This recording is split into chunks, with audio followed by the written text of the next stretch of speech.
Thanks for that. Good.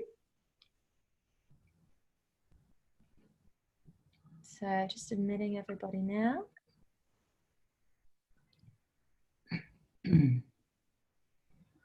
Lovely. Good evening, everyone. Welcome to Avid Reader's Zoom session with Vicki Bennett. I'd like to begin this evening by acknowledging the traditional owners of the land on which I'm currently broadcasting to you from, the Yagara and the Turrbal people. I pay my respects to elders past and present and acknowledge that this always was and always will be Aboriginal land. Before I introduce Vicki, I'd first like to reiterate some of the information mentioned in the email that you were sent earlier with the link to tonight's event. In order to reduce the potential for any disruption and background noise, participants have all been automatically placed on mute, and you'll remain so throughout the event. But at the end, I will unmute you all so that you can say thank you to Vicki for this evening. I'm unfortunately unable to offer any technical support this evening, but if you adjust your Zoom settings to speaker view, then Vicki will take up your screen as she talks, and so will her presentation, which she'll be sharing with us this evening. So Vicki's also keen to answer your questions if there's time at the end of the event. There should be about 10-15 minutes or so. So please start sending them through as soon as you think of them using the chat box. If you can't see it, then you can find the button that will open it at the bottom left of your screen. Your questions will come through to me and I'll read them out along with your name when I'm prompted to do so by Vicki. So start sending them through to me at the beginning of the event if you can. So I'd also like to mention that we have a special promotion at the moment. The first 20 people to purchase copies of the Book of Hope from Avid Reader will receive a free bonus book of visualizations for children from Vicki. That's called Making Dreams Come True. I'll post the link for you to purchase your copy of the Book of Hope in the chat box at the beginning of tonight's discussion, and I'll post it again a couple of times just in case you miss it. So now, enough from me. I would like to introduce Vicki Bennett. Vicki is a businesswoman, trainer, professional speaker, artist, and author of 30 books that have been translated into numerous languages. She has worked with some of the top 200 listed companies in Australia on achieving outcomes, effective communication, and leadership. In the Book of Hope, Vicki shares her personal experience with anxiety, offering practical tools to reconnect to a hopeful future. So, Vicki, I would now like to hand over to you. Thank you, and great to be here. It's perfect for us Brisbaneites. I was just talking to Emma and Kate before. Winter, you know, we like to hunker down in Brisbane, don't we?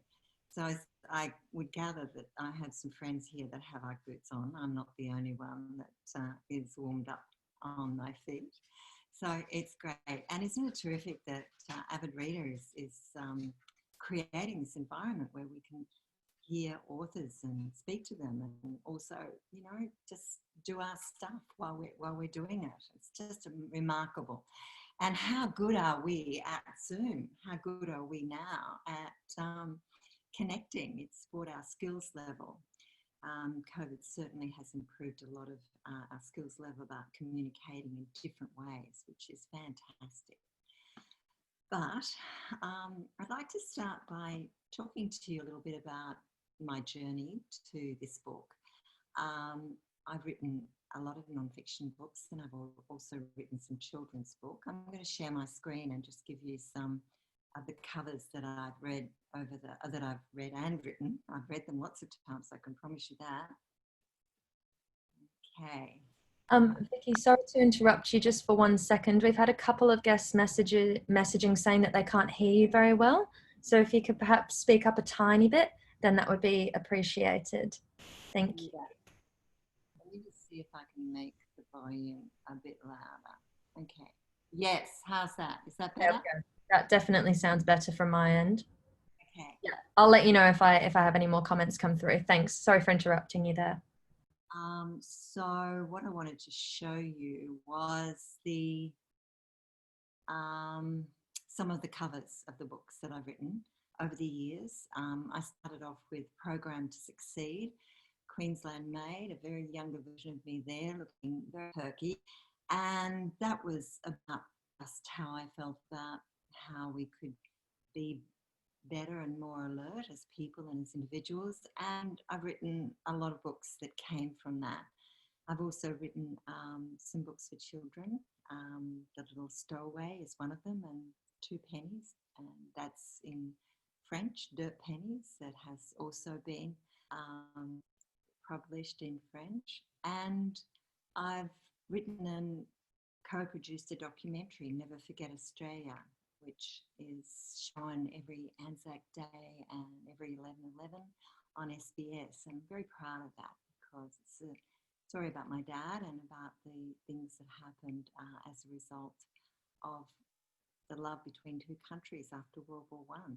So it's interesting where my career has flown to, and what I think is important for all of us is to follow what we can see we need to do next. Usually it unveils itself to us, the direction that we need to go to next. And I've always honoured that because it's given me the opportunity to write some amazing books, and the journeys on those amazing books has been incredible. So there's 30 all up, and I've got another one coming out next year with Scholastic, and that's called The Flying Angel, and that's about a woman who was a RAAF nurse in World War II and how she helped the soldiers to come back to safety from Papua New Guinea. Beautiful story that I'm so proud to be a part of. But today I'm talking about the Book of Hope, and that's, to me, hope is optimism and action engaged. That's how I would describe it. It's seeing yourself as part of the future. It's wanting to have an outcome that makes our life better somehow. It's not only about making decisions in the tough present situation, but it's about life being more bearable when we're going through pain. Hope is something that allows us to believe in the future, envisage a better future, and that often motivates us to take steps to make that happen. And that's one of the reasons why I'm really excited to be giving away Making Dreams Come True tonight for the first 20 people, because it's about visualization and it's about having a clear picture of the future desired state, so that we know what it is that we want to go towards. And that's a very big thing about hope. But the subtitle of Hope is Antidote for Anxiety. Now, my little dog, you might be able to hear his little footprints. Can you hear him walking around? He's a little bit anxious at the moment because he's not sure what's happening. So we all have anxiety at different levels and in different ways, but he will settle down in a minute. But if that, you can hear that clicking, that's my little Hamish, and he's a bit anxious about, not sitting in front of the fire right now. This has gone right out of whack tonight. So we all experience it. And I'd like to show you something that, next one, here we go. No? I'm just looking for it to go to the next one, but it's not going to do it. So let's just go there. Let's see if I can make it work. Okay. No, I can't. I do beg your pardon, it usually does. It's just being itself at the moment. But let's talk about how we feel about anxiety. Everybody feels it differently. We all have our own brand of anxiety. We all feel it in a different way. I mean, some of us on the spectrum are more sensitive than others. Some are more or less able to deal with anxiety and keep it kind of at a lower level. But when something like COVID comes along, or a different thing that you weren't expecting, that's when it can be triggered and it can be a real challenge. And some of the things that happen that we notice in our bodies is that we get an overwhelming fear of the future. And, there would be very few people on planet Earth at the moment who aren't feeling that. a fear of the future, whatever is going to happen. How's this going to work out? It's very difficult to know. Aha. And the thing about this is that we don't see our needs underneath. Well, other people don't see them. We see our needs underneath. We see our values and beliefs. We see our thinking and feeling. But the only thing that people see about us on the outside is our behaviour. And that can be a sense of detachment, nervousness, it can be tiredness, a rapid heart rate. When we feel anxiety, we can feel lightheaded, dizzy, numb, trembling, restless, difficulty focusing. For me, it settles into a kind of humming, like a washing machine for me. I just noticed that that's what happens for me. I don't know if I'm still, yes, I am. So I don't know, what happens for you? I notice that the cortisol and adrenaline levels are activated. I notice that my mind starts to race ahead. You know, you start thinking about all the things that you should have done or could have done or will be doing. And that's what happens when anxiety hits. Sometimes a trembling or a sense of shaking.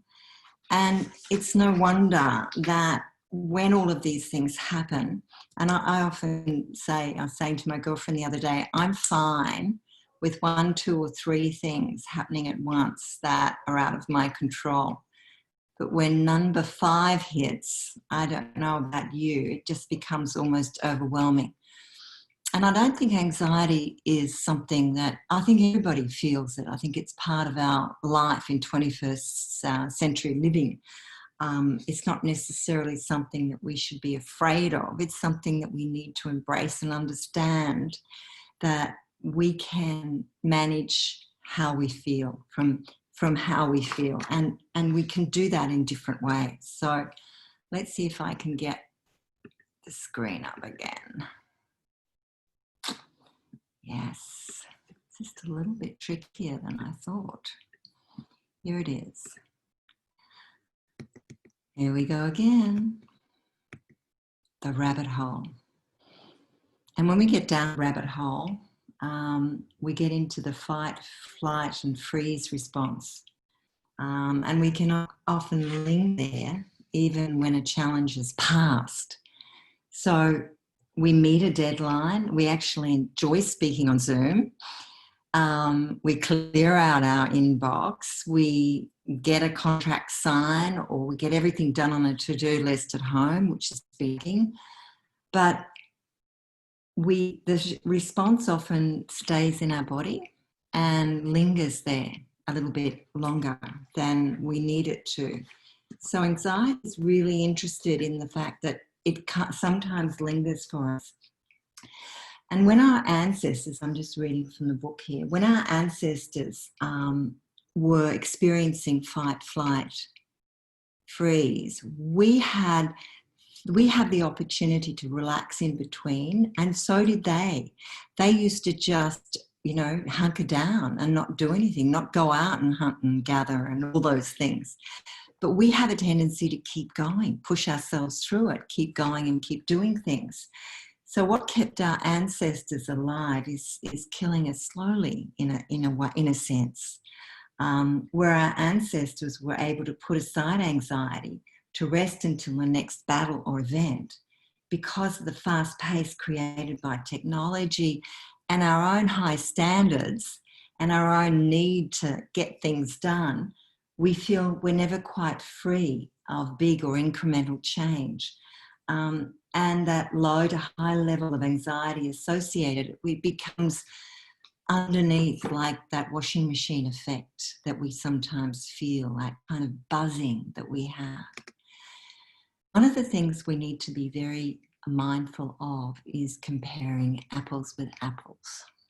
Your brand of anxiety is unique to you. All of us have different sensitivity on the sensitivity spectrum. You know, we sometimes say, oh, well, he's highly sensitive or she's highly sensitive. And there's nothing wrong with that. I'm highly sensitive, and it means that, okay, I notice things and I feel things, but I'm also able to be a little bit more creative than some, and I'm able to channel that. So don't be concerned about where you are on the sensitivity spectrum. It's okay to feel what you feel, but you need to, you need to compare apples with apples. And the only way that I know to do that is through journaling. Your brand of anxiety is completely unique, and it's not fair to compare it with others. And I find journaling really helpful there, being able to write a journal. And I call it my philosopher's zone. In the morning, after I wake up, I make sure I take time to meditate and have some time for myself. Now, it's not easy because life is busy and life, is amazing, but I'm at the stage where I have grandchildren now, so I don't have that big moment-to-moment responsibilities that some of you have with children and young children. But I make the time to sit in my philosopher's zone. That is journaling, mainly. I journal. I write down what's either triggered me or feeling, where I am at the moment. If I'm feeling any kind of anxiety, I'll start writing that down. Because when I write it down, it makes it, it means that I make sense of the world. To me, journaling is the ability to, it's a written measurement of my internal dialogue. I'm comparing apples with apples, not a mandarin with an apple.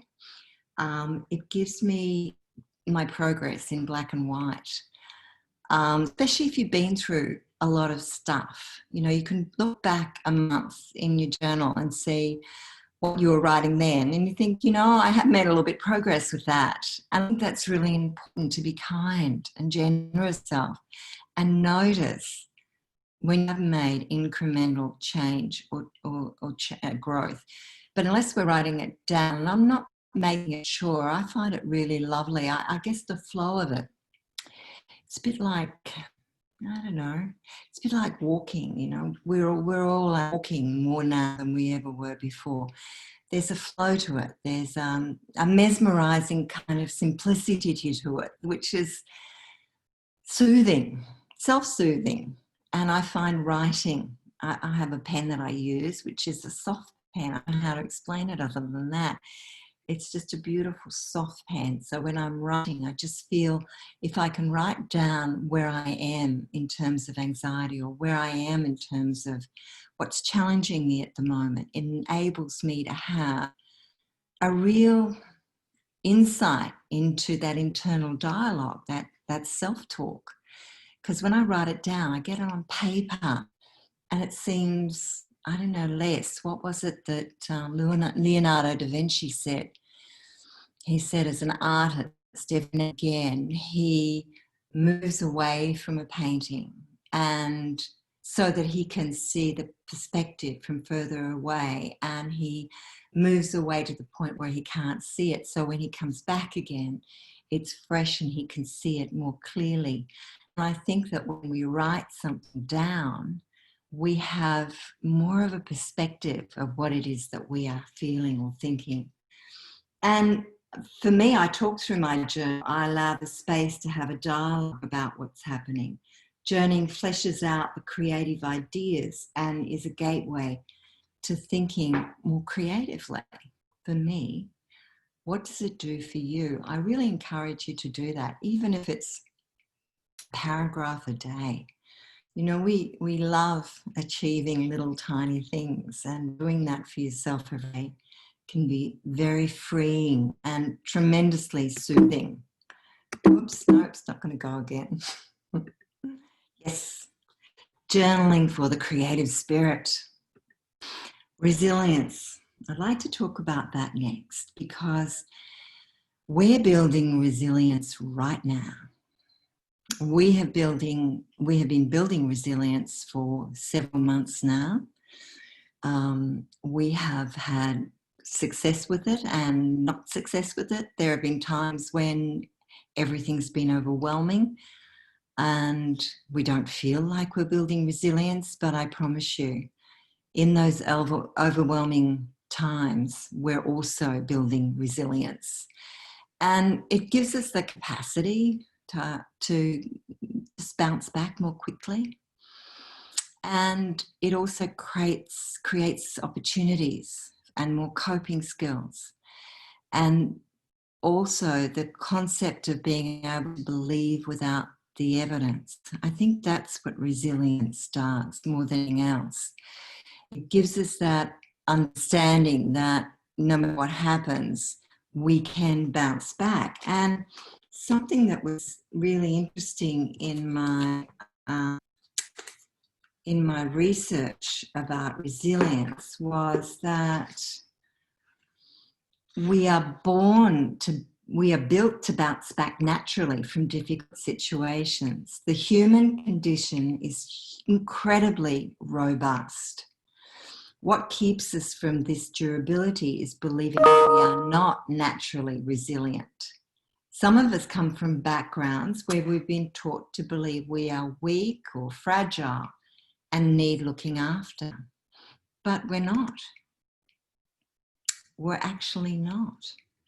Because through self-awareness, and you're here tonight because you're building self-awareness, you're here in this discussion that I'm having with myself, but I'm having with you, because you want to increase your level of self-awareness. And when we increase our level of self-awareness, we increase and build our resilience.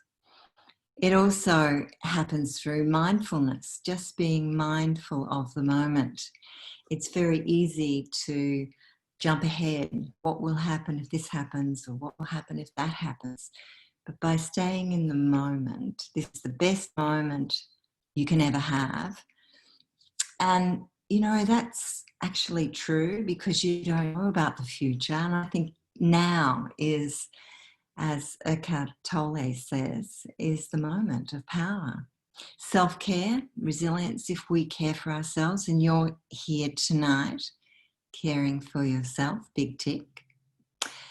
Values and purpose, you know, we have to look at our values and purpose from time to time and think, well, has it shifted?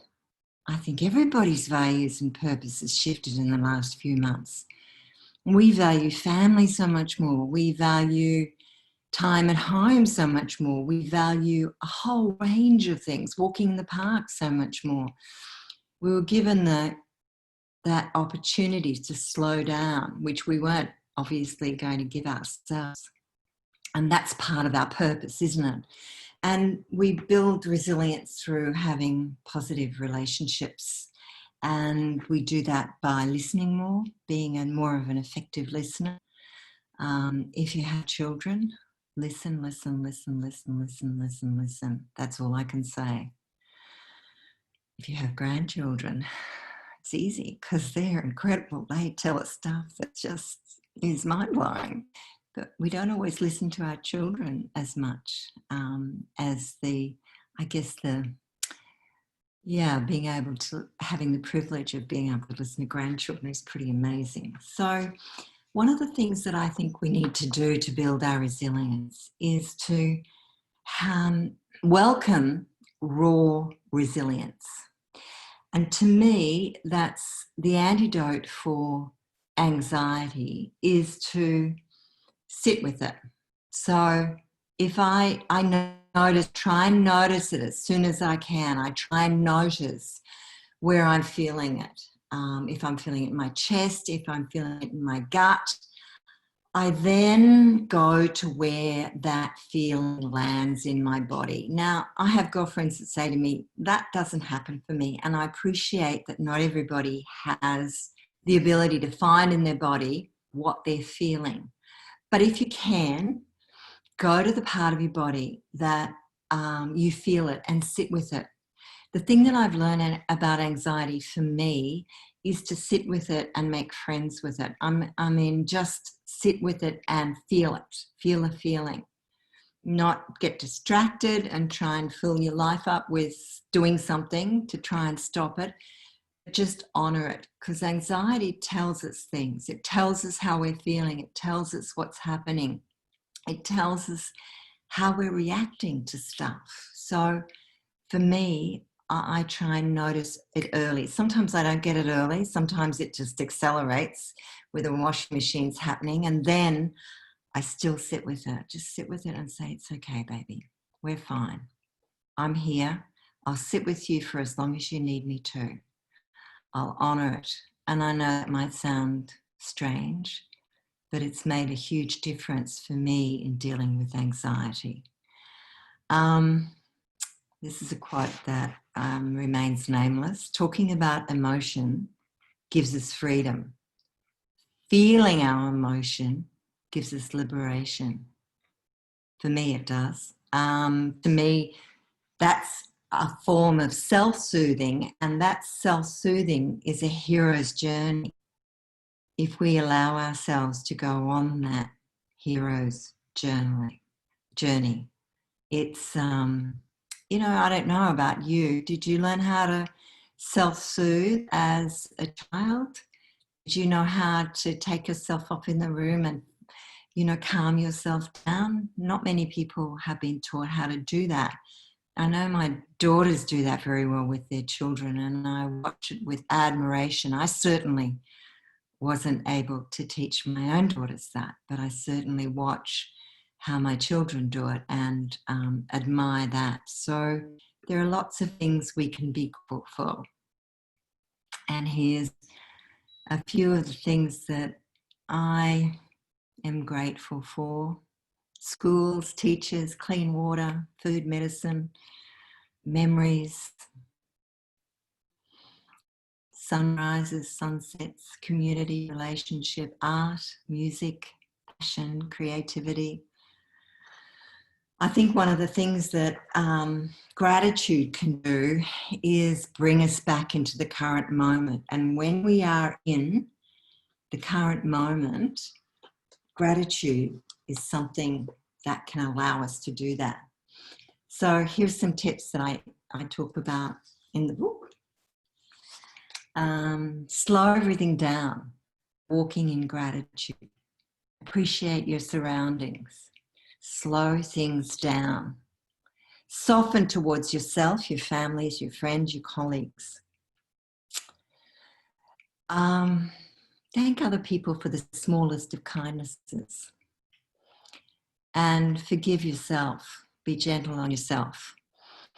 I did something yesterday that I'm not proud of. Who hasn't? But the thing that I'm not doing is beating myself up about it, only because that's a double whammy, and that's so unkind for us to do that. And gratitude helps us to reboot and readjust our anxiety levels. It's just so powerful, gratitude. And, you know, just the blue sky of winter, my gosh. And the other thing I talk about in the book is giving people the benefit of the doubt, and don't think, you know, take things so personally. We do have a tendency to do human beings. And actively noticing the new things we can feel grateful about, and showing compassion for others. You know, that's something that, whoops. Boundaries. This is big. We think that boundaries are things that we tell other people about. So this is my boundary. I won't do this, and I will do this, and I won't do that. I thought that's what boundaries were about until I learned a little bit more about boundaries. It's a place where I know I won't do something. It's a place where I don't allow myself to rescue someone from their own possibilities, their own consequences. It's where I know that I won't change or I won't do it. When I first learned about boundaries in the 80s, I was about recruiting everybody. So I recruit my husband. This is my boundary. This is what I won't do. This is what I will do. I recruited my colleagues I talked about, and I just have to laugh now because, who cares? The only person that's ever going to care about your own boundaries is you.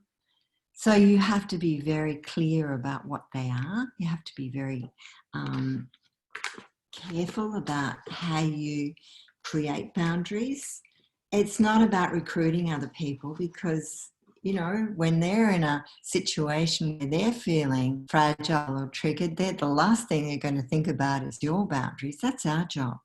Looking after ourselves and our boundaries is our job. And here are some things I talk about in the book. Be clear about what you will and won't do. Care more about yourself than what others think of you. Very important. Because we can't know what they think of us anyway. I don't know if you're thinking of me right now. That's your business. My business is how I think about me right now. And that's all I can do. It's the best I can do. Trust my instincts by listening, acting on my feelings. I'm very instinctive. I think we all have amazing intuition, and use it, trust it, listen to it. It's amazing. And if I am not sure about a decision, I just won't make any decision until I'm sure about what the decision I'm going to make. And I will, do the line in the middle and write down the fors and the pros. But I actually don't make a decision now unless I'm absolutely sure that that's the right decision for me. And then when I make it, I trust it.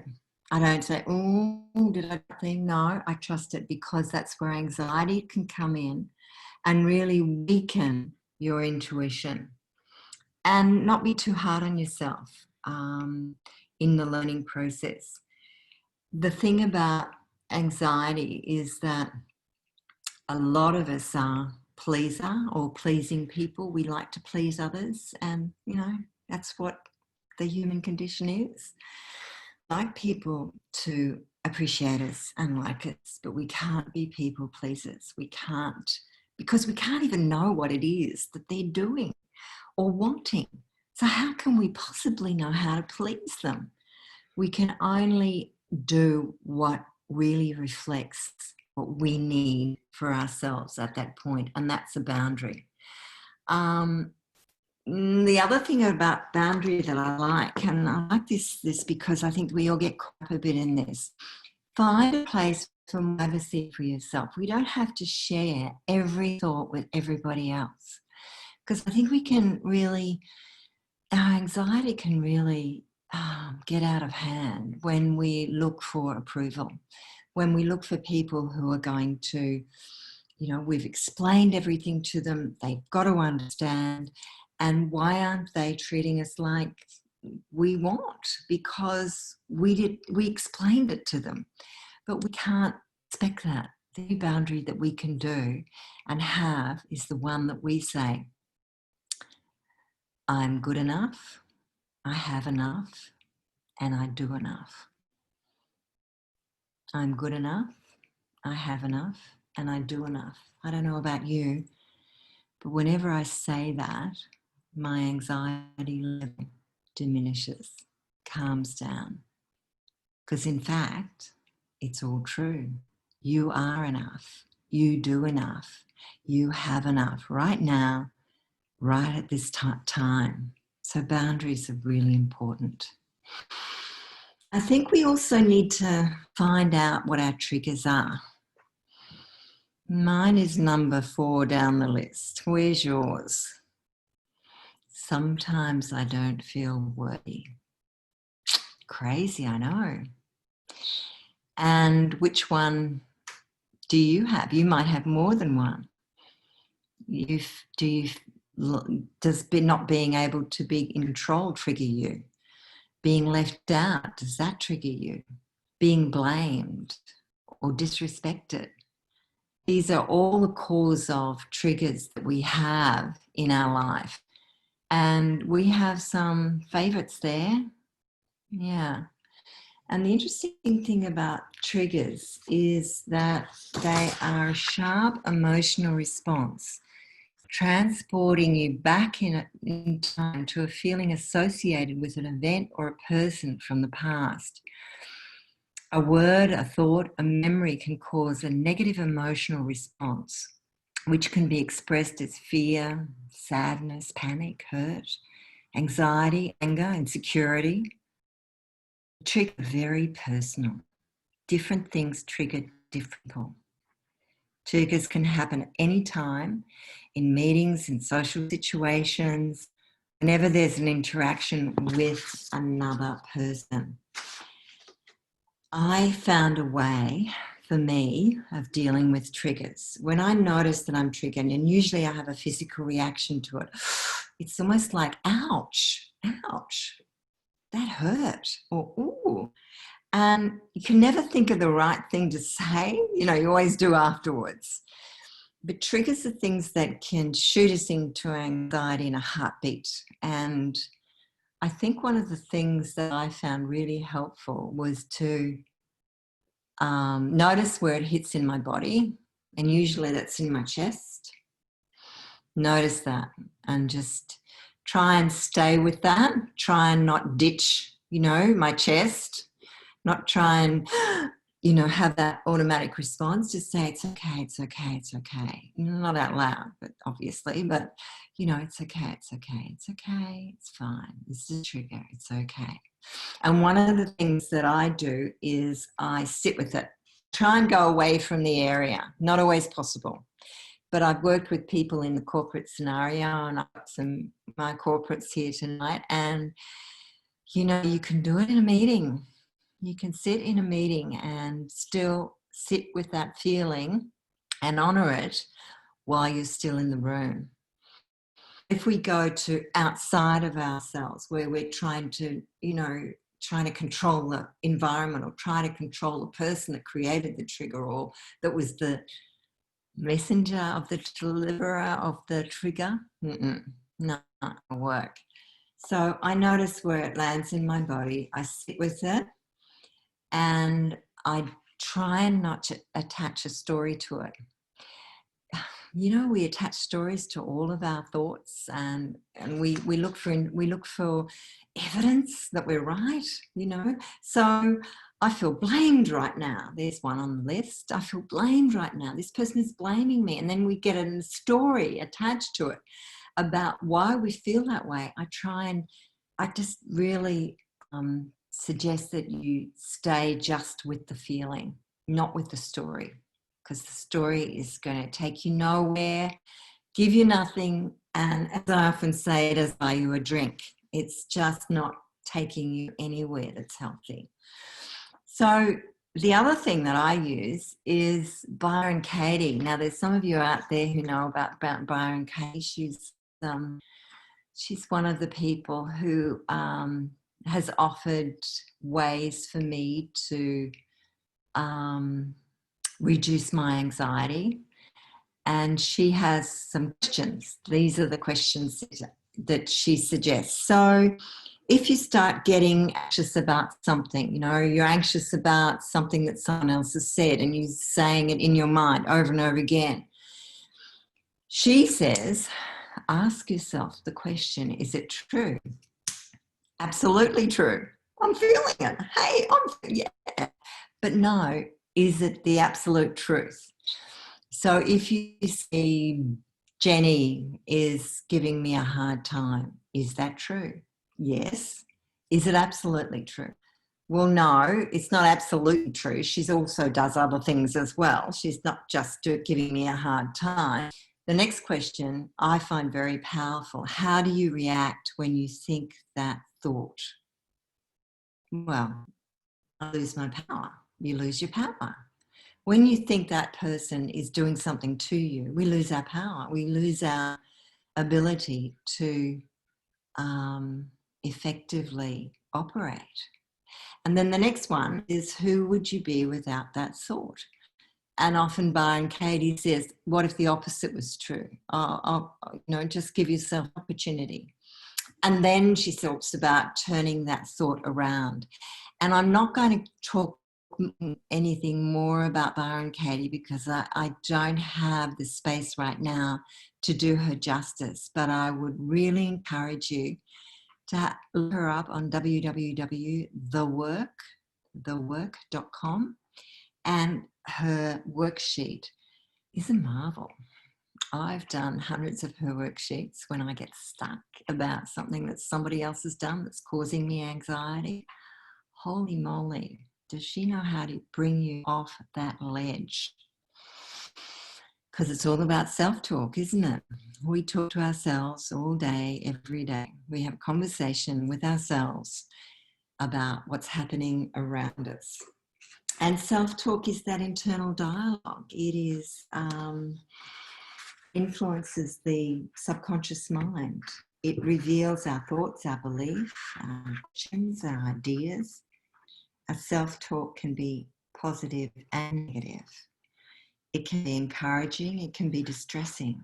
Much of our self-talk depends on whether we have decided to have a cheerful outlook or not. It's not always possible though. One of the things that I think about self-talk is that we have to monitor it. We have to keep an eye on it. We have to listen to what it is we're saying to each other. And if I hear myself saying something unkind to me, like I would with one of my children, if one of my children said something unkind to herself, as you would, I say, darling, that was a bit sharp. You know, you've got another choice here. I say the same thing to myself. Oh, honey, that's not the way we talk. That's not how we talk to ourselves. And I say that. I say, if I hear myself talk, ramping up my anxiety, being unkind, I say that's not how I talk to myself. I don't do that anymore, remember? And we have the ability to just stop it in its tracks. It just takes us being alert and awake. Because the benefits of self-talk are increased vitality, greater life satisfaction, improved immune function, better physical well-being, less stress and distress. Another thing that can really influence anxiety levels is mindfulness. Are you the person on the left or on the right? Oh, somewhere in the middle. Yeah, we fill our minds that way. And mindfulness is such a powerful tool. It's such a wonderful way to bring ourselves into the moment. Whenever I'm doing a task in the house, I breathe in. I might have my hand down the toilet, giving it a good old scrub. I am mindful. This is the most important thing I'm doing right now. I am totally and present for this. And I think that when we do this, we lessen our the way that we go into anxiety. We lessen the need to go there if we can be mindful. Mindful is just being in the moment. It's just about staying present. Meditation to me is really important as well. Even if I take 2 minutes to meditate, I've just been doing Deepak Chopra's 21-day meditation with Oprah, and that's been really interesting. And I go to sleep with the chant of that, and that's very helpful for me in terms of anxiety. This is really interesting. Are we broken? Are we fragile? Do we need to be fixed? I have a girlfriend, I don't know if Marion's here tonight, but Marion talks about we were never broken in the first place. And I guess I think I first noticed this when I was watching Oprah in some sort of YouTube feedback. And she was talking about how in the 90s she had a visiting author who talked about not being broken, that we all have great hearts, great beings. We are all great souls, great spirits. And her visitor was saying that just imagine how you were before you thought you were broken.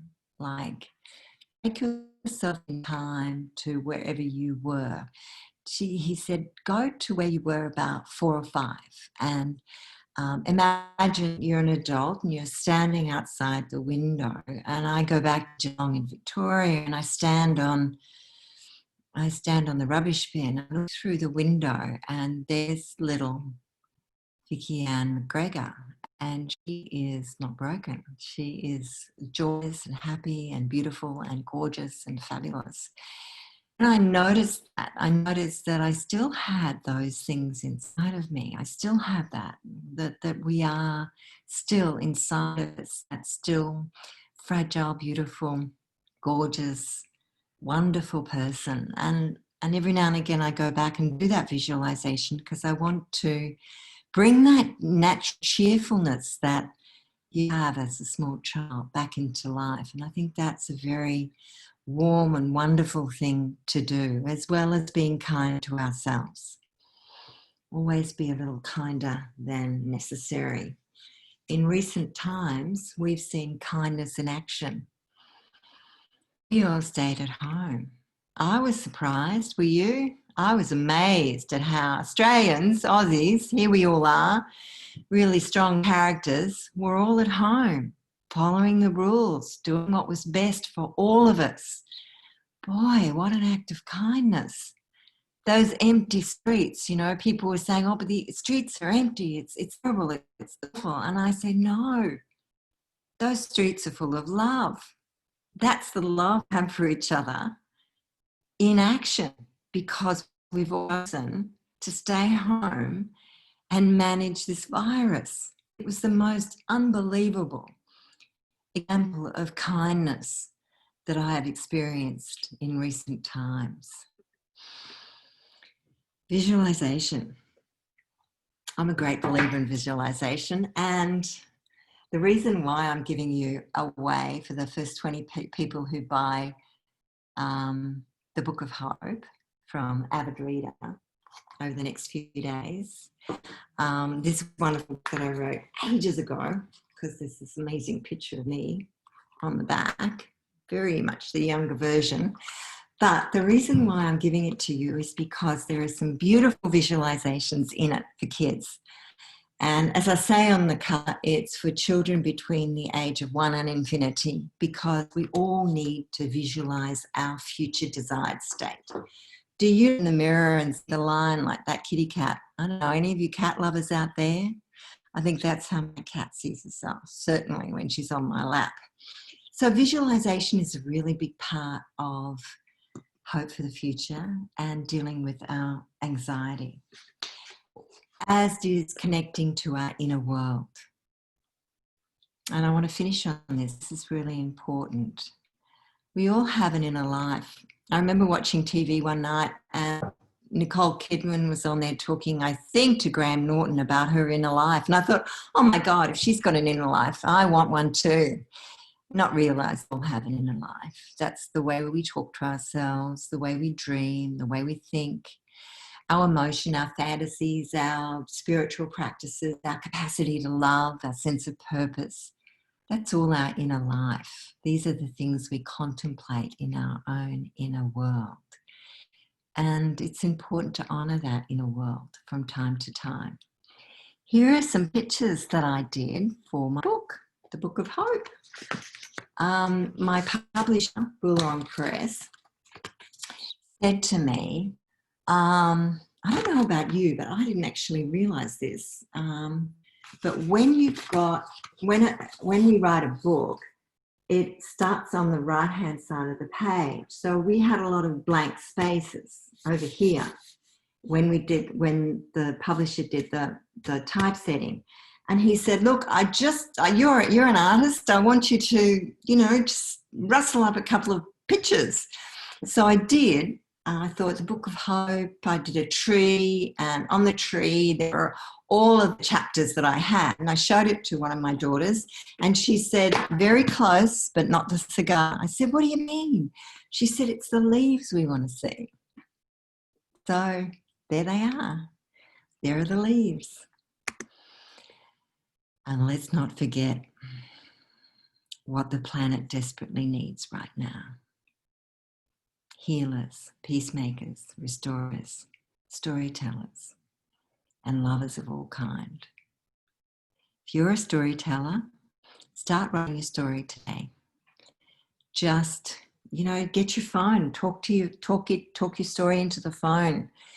I do a writer's course at the Relaxation Centre, and I'm doing one in July. Yes, a half-day course, the Relaxation Centre of Queensland, if you want to come and join me. But we have a story to tell.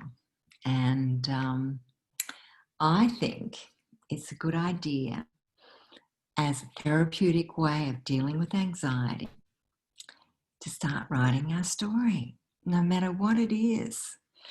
I think it's really worth doing because it really helps us on our anxiety journey, and it helps us to understand and learn more about ourselves. So I'm just about finished what I was going to say, and I just wondered if there were any questions from anybody out there might be interested. How do we go, Emma Kate? Are there We've got a couple, and we've got time for a couple, so that's great. The first one's from Linda Bruce Smith. Linda says, for me, the question of boundaries sits uncomfortably with the notion of kindness to others. Would Vicki like to talk to this? Oh, yes. Okay. Well, kindness to others. I think before we can be kind to others, our authenticity about kindness needs to come from being kind to ourselves. I really honestly and truly believe that with every inch of my being. If we can't be kind to ourselves, and that includes having boundaries, saying I can't do that, or I can't do that, or I can't be there, or whatever. I think that when we speak our truth, it certainly heals us, but it has the capacity of healing other people as well. Because people know if we don't want to be somewhere, or if we're doing something for them. I mean, please, one of my meditations is please never let me try and do something for someone else that I think they need. Because seriously, how could I know? Kindness begins with self. And that's where that's where the authenticity of it. If we can say, darling, hug yourself and say, it's okay. It's okay. You're feeling anxious. It's okay. We'll get through this. That's one of the most powerful things we can do. I have another question from Jackie. Jackie's asked, she said, you've written lots of different books on a variety of different subjects. Why did you decide to write this book? I just felt that anxiety, hope, I had no idea, well, who did have any idea about coronavirus? I mean, goodness gracious me. I just felt that 21st century living was creating an environment for us to accelerate anxiety, and I wasn't happy with that. I didn't want that for myself, and I don't want that for my children or grandchildren. I wanted us to have choices, and every book that I've written is about choices. I offer a lot of choices in the Book of Hope, and there are some really clear things that you can learn and do, but only ever do the things that resonate with you. I mean, I don't have a guru per se. If you've got to have a guru, have yourself. You are your own best guru. If you're going to have one, make sure you're doing it for yourself. But I have a whole range of tools that I've used, that I've collected over the years from other people, and things that I've tried and tested myself. I don't think that we should give our power away to any one thought or one way of doing things right. That becomes dogma, and I'm not a great fan of dogma. I believe in universal truths, and I think that we really need to trust ourselves and our own way of learning, because we know which way to go next. Lovely. Thank you, Vicki.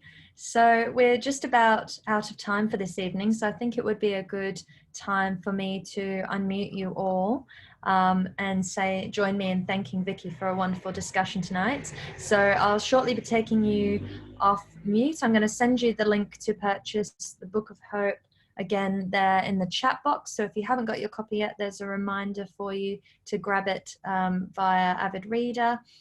Thank you so much, Vicki. This has been a wonderful evening. And I'll now, did you have any final comments before I unmute everybody and the chaos of the, that we cannot come back from once everybody's unmuted? I just think be kind to yourself. It's really important. That's where it begins and ends. We need to up that, because that's where anxiety can be soothed. We need to self-soothe more. Great. Thank you so much. Thank you all for joining us tonight. I'm going to unmute you all now so that you can join me in thanking Vicki. You're all off mute.